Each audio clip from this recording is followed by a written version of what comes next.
விசேடமாக இன்று உலக தொழிலாளர் தினத்தை கொண்டாடுகின்ற இந்த வேளையில் இந்த நிகழ்வுக்காக இன்று எங்களுடைய மேடையில் எங்களுடைய பாராளுமன்ற உறுப்பினர்கள், எங்களுடைய உள்ளூராட்சி சபை உறுப்பினர் தலைவர்கள், அதே போன்று சகல மாவட்டம் முழுவதும் இருந்து வருகை தந்திருக்கின்ற அன்பார்ந்த சகோதர சகோதரிகள், கிளிநொச்சி மாவட்டத்திலிருந்து வந்திருக்கின்ற அன்பார்ந்த சகோதர சகோதரிகள், உங்கள் அனைவருக்கும் எனது மாலை வணக்கத்தை தெரிவித்துக் கொண்டு இன்று நான் நினைக்கின்றேன், யாழ் மாவட்டத்திற்கு இது ஒரு முக்கியமான நாள்.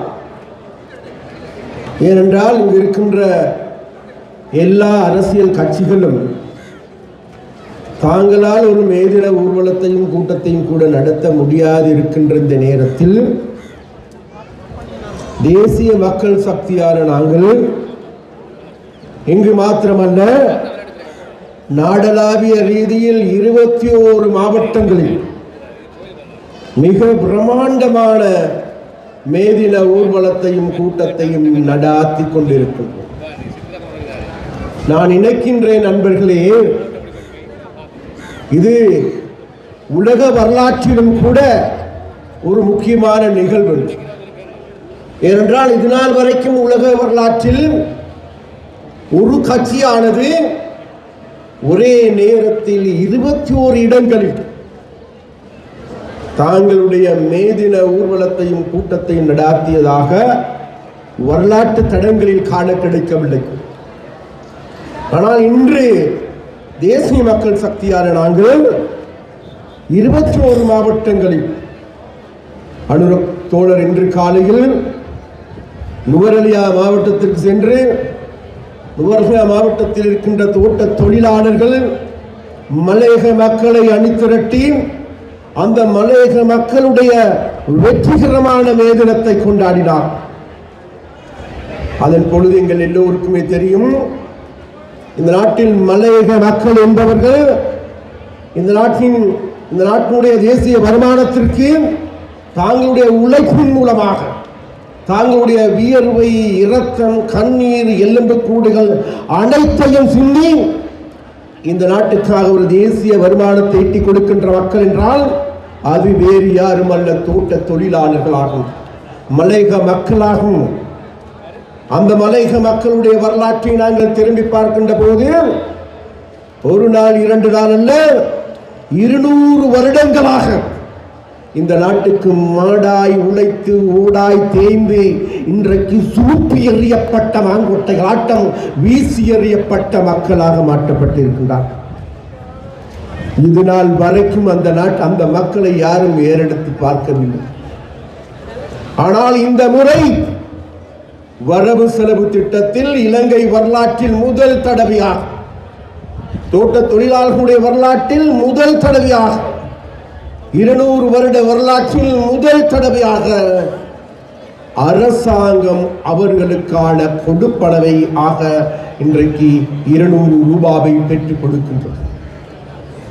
அந்த வகையில் இருந்து நாங்கள் பார்க்கின்ற பொழுது இந்த நாட்டின் உழைக்கின்ற மக்களாகிய தோட்ட தொழிலாளர்களுக்கு அவர்களுடைய நியாயமான உரிமைகளுக்கு, அவர்களுடைய காணி உரிமை எடுத்துக்கொண்டாலும் சரி, கல்வி உரிமை எடுத்துக்கொண்டாலும் சரி, சுகாதாரத்தை எடுத்துக்கொண்டாலும் சரி, அனைத்துக்கும் ஆன வேலை திட்டத்தை முன்னெடுக்கின்ற அரசாங்கமே இன்றைக்கு தேசிய மக்கள் சக்தி அரசாங்கமாகும்.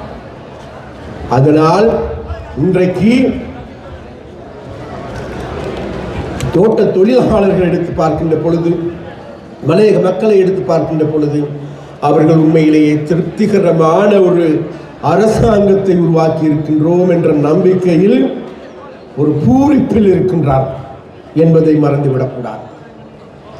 அதே போன்று எங்களுக்கு எல்லோருக்குமே தெரியும், இந்த மேதின ஊர்வலங்களை நடாத்துகின்ற பொழுது நாங்கள் முதலில் அன்பார்ந்த தோழர்களை தோழிகளே முதலில் நாங்கள் நினைத்தோம், நாடு தழுவிய ரீதியாக எல்லா மாவட்டங்களில் அல்ல 3 இடங்களில் மாத்திரம் மேதின ஊர்வலத்தையும் கூட்டத்தை நடாத்துவோம்.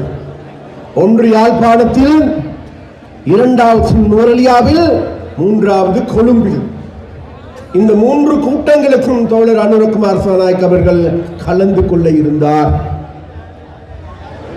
மே 30ஆம் தேதி அல்லது ஏப்ரல் 30ஆம் தேதி யாழ்ப்பாணத்தில் மே தின ஊர்வலத்தையும் கூட்டத்தை நடாத்துவதற்கு அதற்கான ஏற்பாட்டு வேலைகள் அனைத்தையும் நாங்கள் பூர்த்தி செய்திருந்தோம். ஆனாலும் கூட எங்களுக்கு எல்லோருக்கும் தெரியும், நீங்களோ நாங்களோ யாருமே எதிர்பார்க்காத ஏற்பட்டிருக்கின்ற அசாதாரண சூழல், நாட்டில் ஏற்பட்டிருக்கின்ற உலகத்தில் ஏற்பட்டிருக்கிற யுத்த சூழல் காரணமாக, எரிபொருள் தட்டுப்பாடு, எரிபொருள் பிரச்சனையின் காரணமாக நாங்கள் இறுதியாக தீர்மானித்தோம், பரவாயில்லை, அப்படியானால் அந்தந்த மாவட்டங்களில் அந்த மாவட்ட மக்களை அணிதிரட்டி அந்த மாவட்டங்கள் வழியாகவே கூட்டங்களை நடாத்துவோம் என்று முடிவெடுத்ததன் பிறகு இன்று 21 மாவட்டங்களில் இன்று காலை நுவரெலியாவில் வெற்றிகரமான கூட்டத்தை நடாத்தி முடித்த அனுரகுமார் சாநாயக்க தோழர் இப்பொழுது கொழும்பு மாரகம நகரத்தில் லட்சக்கணக்கான மக்கள் அணிதிரண்டிருக்கின்றார்.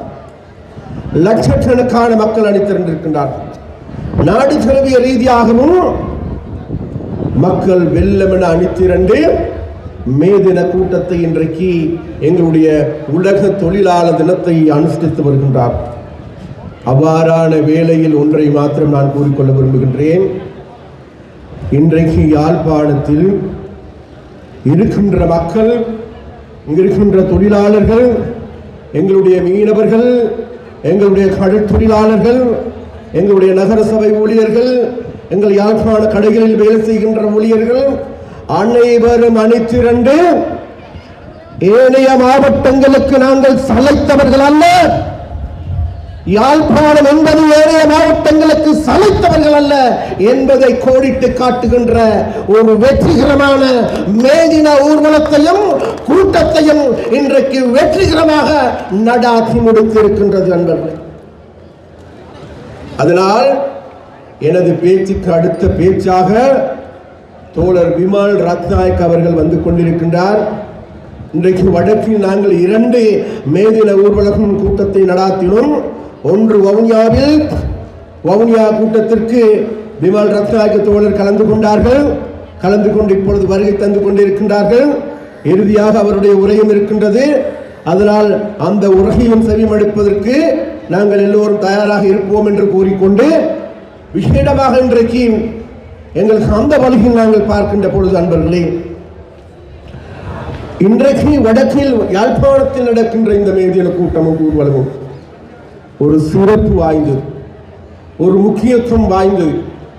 ஏனென்றால் இது நாள் வரைக்கும் இங்கிருக்கின்ற மக்களை, இங்கிருக்கின்ற அரசியல்வாதிகள் தாங்களுடைய இனம் சார்ந்த, மதம் சார்ந்த, மொழி சார்ந்த, பிரதேசவாதம் சார்ந்த நிலையில் மாத்திரம் அந்த மக்களை இருப்பில் வைத்துக் கொண்டிருந்தவர்கள் இன்றைக்கு அந்த நிலைமைகளை உடைத்தெறிந்து விட்டு மக்கள் இன்றைக்கு தேசிய ரீதியாக அணிதிரண்டிருக்கின்றார்.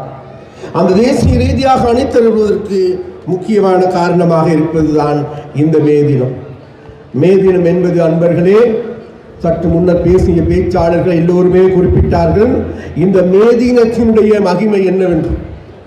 மேதினம் என்பது உங்களுக்கு, நாட்டினுடைய தொழிலாளர்களுக்கு, உழைக்கின்ற மக்களுக்கு இன்றைக்கு 8 மணி நேரம் வேலை கிடைக்குமாக இருந்தால், அது உறுதிப்படுத்தப்பட்டதாக இருந்தால், அது வேறு எதுவுமல்ல. 1886ஆம் ஆண்டு அமெரிக்காவில் சிகாகோ நகரத்தில் அங்கிருந்த தொழிலாளர்கள் அதற்கு முன்னர் 14-17 மணித்தியாலங்களாக வேலை செய்யப்பட்டார்கள், சுரண்டப்பட்டார்கள், ஒடுக்குமுறைக்குள்ளாக்கப்பட்டார்கள். அந்த ஒடுக்குமுறையில் இருந்து மீள்வதற்கும் தாங்களுக்கு 8 மணி நேர வேலை வேண்டும் என கேட்டு போராட்டத்தை முன்னெடுத்தார்கள் தொழிலாளர். அவ்வாறான ஒரு போராட்டம் தான் சிகாகோ நகரத்தில் ஏமாக்கட் சதுக்கத்தில் இடம்பெற்ற கூட்டம். அந்த இடம்பெற்ற கூட்டத்தின் போது தொழிலாளர்கள் தாங்களுடைய நியாயமான கோரிக்கைகளை முன்வைத்து வெள்ளை கொடிகளை ஏந்தி கொண்டு தாங்கள் சமாதான புறாக்களாக இருந்து கொண்டு எங்களுடைய உரிமைகளை தாருங்கள், தொழிலாளர்கள் இன்றைக்கு 8 மணி நேர வேலையை தாருங்கள், எங்களை சுரண்டுகின்றீர்கள், எங்களுடைய உரிமைகள் பறிக்கப்படுகின்றது. எங்களுக்கு எந்த விதமான சுதந்திரமும் இல்லை. அதனால் எங்களுக்கு சுதந்திரம் வேண்டும். சுதந்திரத்துக்கு முதலில் நாங்கள் 8 மணி நேர வேலையை தாருங்கள் என்று கேட்டார். அவ்வாறு கேட்டு போராடுகின்ற போது இன்றைக்கு 140 வருடங்களுக்கு முன்னர் அமெரிக்காவில் இருந்த சிகாகோ நகரத்தில் இருந்த அங்கு ஆட்சியாளர்கள் ஒடுக்குமுறை கட்டவிழ்த்து விட்டார்கள். துப்பாக்கியால் சுட்டார்கள். தொழிலாளர்கள் கொல்லப்பட்டார்கள். அன்றைக்கு அந்த தொழிற்சங்க போராட்டங்களுக்கு தலைமை தாங்கிய தொழிலாளர் தலைவர்கள் தூக்கிலிடப்பட்டார்கள். ஆயுள் தண்டனை வழங்கப்பட்டது. அவ்வாறான ஒரு போராட்டம், அமைதியான வெண்கொடிகளால் நிறைந்திருந்த போராட்டம் பிறகு இரத்தம் தொழிந்து செங்கொடிகளாக மாறியது என்று கூறப்படும்.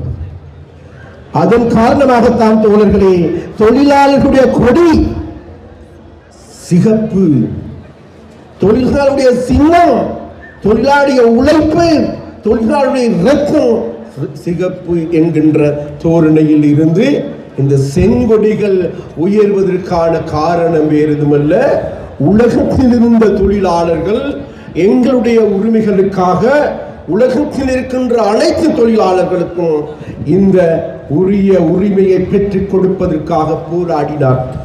அதன் பிறகு 1890ஆம் ஆண்டுகளில் அன்றைக்கு 2ஆம் அகிலம் என்று கூறுகின்ற தோழர் மார்க்ஸ் எங்கெல்ஸால் உருவாக்கப்பட்ட 2ஆம் அகிலத்தில் எங்கெல்ஸ் தோழர் உள்ளிட்ட பலரும் கூடி அன்றைக்கு அந்த தொழிலாளர் போராட்டம் நசுக்கப்பட்டது.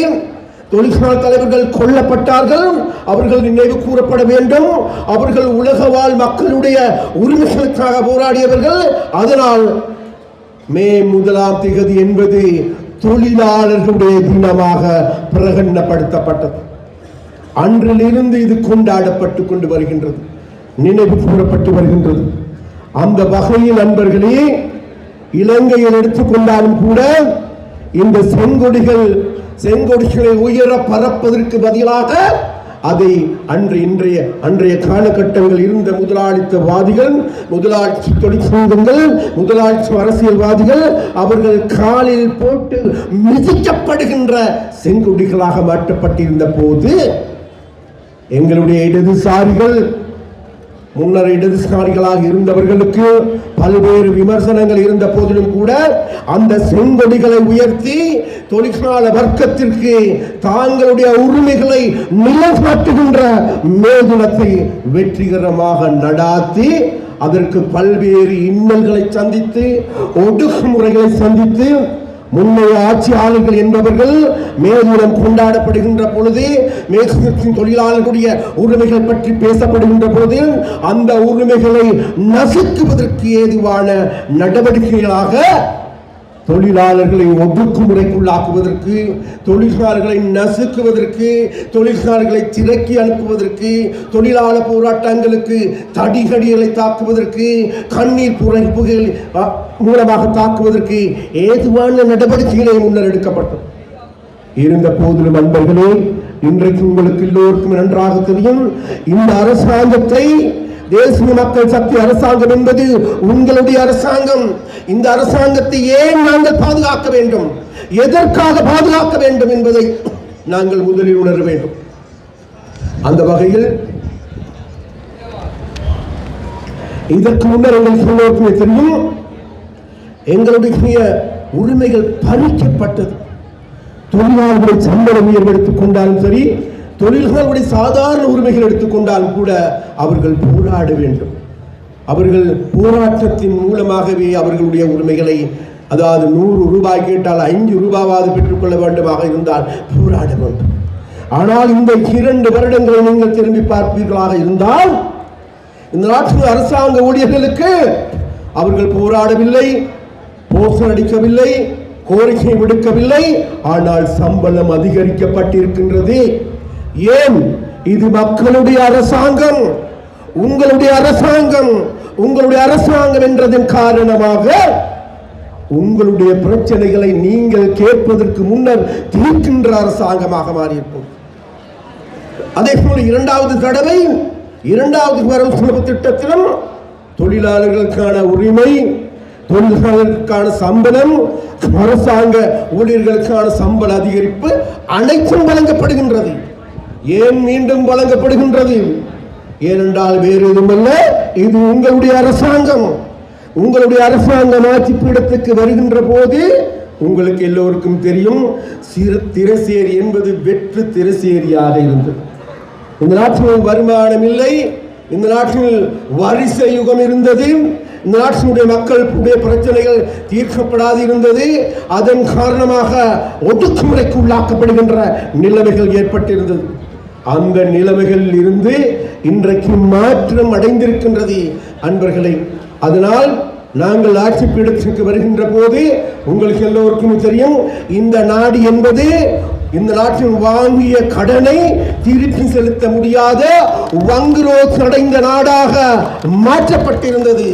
ஆம் அன்பர்களே, சகோதர சகோதரிகளே, எங்களுடைய விமல் ரத்நாயக்க தோழர் இப்பொழுது இந்த யாழ்ப்பாணத்தினுடைய செம்மேதின கூட்டத்தில் கலந்து கொண்டு சிறப்புரையாற்றுவதற்காக வருகை தந்திருக்கின்றார்கள்.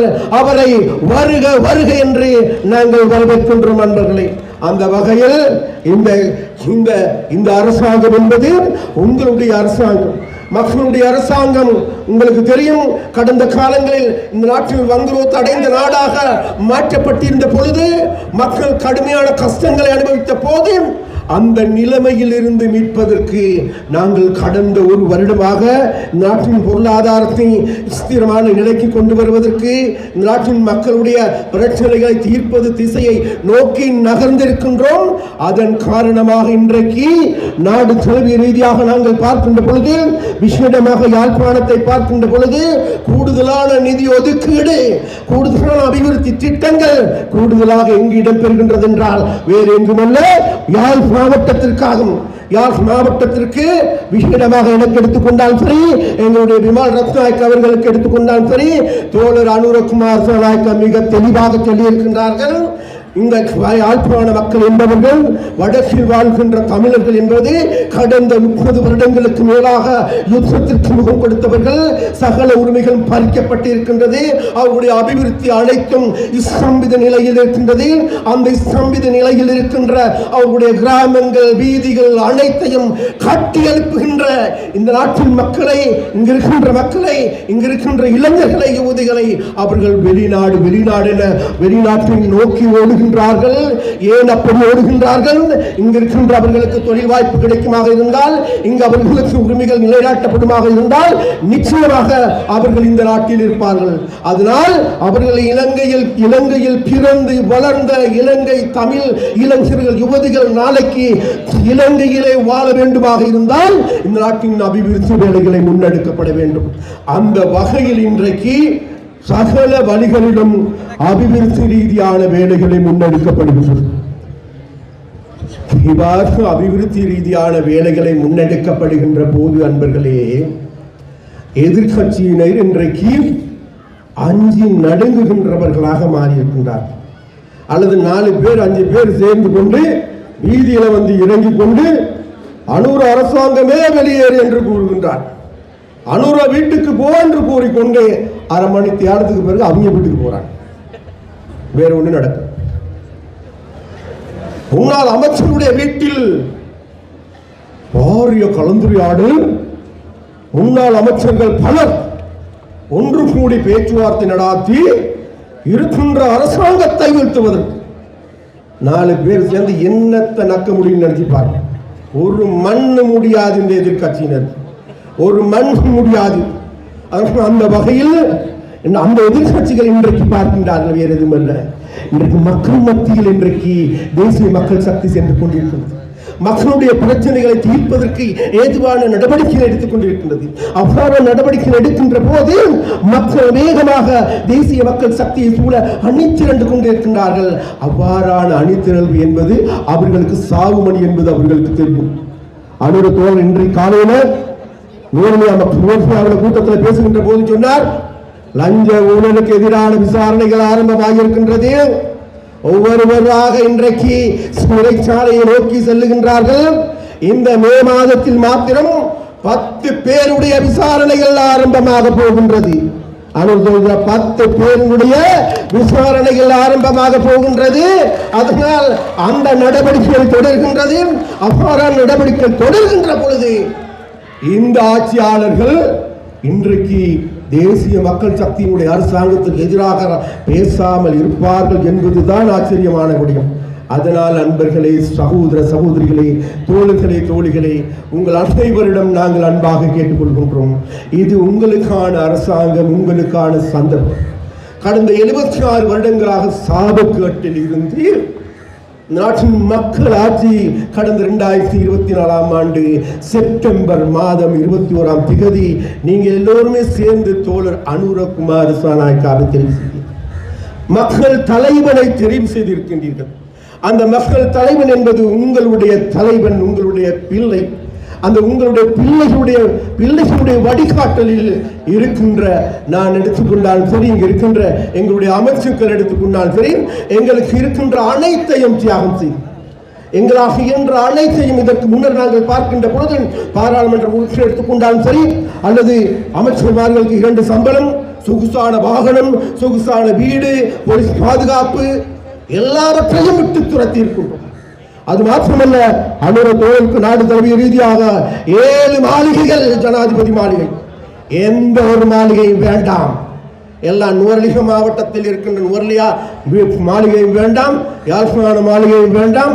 அதாவது 2 மாளிகைகளை தவிர, 2 ஜனாதிபதி அலுவலகங்களை தவிர மற்ற அனைத்தையும் மக்கள் நலன் சார்ந்த நடவடிக்கைகளுக்காக நாங்கள் அர்ப்பணிப்பு செய்திருக்கிறோம். அந்த வகையில் எங்களுக்கு எங்களால் இயன்ற அனைத்து அர்ப்பணிப்புகளை செய்கின்றோம். அதனால் இங்கு இருக்கின்ற அன்பார்ந்த சகோதர தோழிகள், சகோதர சகோதரிகளும் நாங்கள் மிக அன்பாக கேட்டுக்கொள்கின்றோம். எதுமல்ல, இன்றைக்கு இந்த வரலாற்று சிறப்பு வாய்ந்த இந்த நாளில், இந்த மே தினத்தில், மிகவும் வெற்றிகரமான மே தினத்தை நீங்கள் எல்லோருமே கூடி நடாத்தி இருக்கின்றீர்கள். இது உங்களுக்கான மே தினம், உங்களுடைய மே தினம், உங்களுடைய அரசாங்கத்தினுடைய மே தினம். அதனால் இந்த அரசாங்கத்தின் வெற்றி, இந்த அரசாங்கத்தை தொடர்ந்து பாதுகாக்க வேண்டிய பொறுப்பு வேறு யாருக்கும் அல்ல, உங்களுக்குரியது. ஏனென்றால் இந்த அரசாங்கம் உங்களுடைய அரசாங்கம். அதனால் இந்த அரசாங்கத்திற்கு என்ன சதிகள் வந்தாலும் சரி, என்ன பிரச்சனைகள் ஏற்பாட்டு வந்தாலும் சரி, அவைகளை தவிடு பொடியாக்கி விட்டு இந்த அரசாங்கத்தை பாதுகாப்பதற்கு உங்கள் அனைவருக்கும் கூடுதலான சக்தியும் வலுவும் மேலும் மேலும் கிடைக்க வேண்டும் என கேட்டுக்கொண்டு உங்களிடம் விடைபெறுகின்றோம். தேசிய மக்கள் சக்தியின் மே தின கூட்டத்தில் கடற்றொழில் அமைச்சரும் நிறைவேற்றுக்குழு உறுப்பினருமான ராமலிங்கம் சந்திரசேகர் உரையாற்றினார்.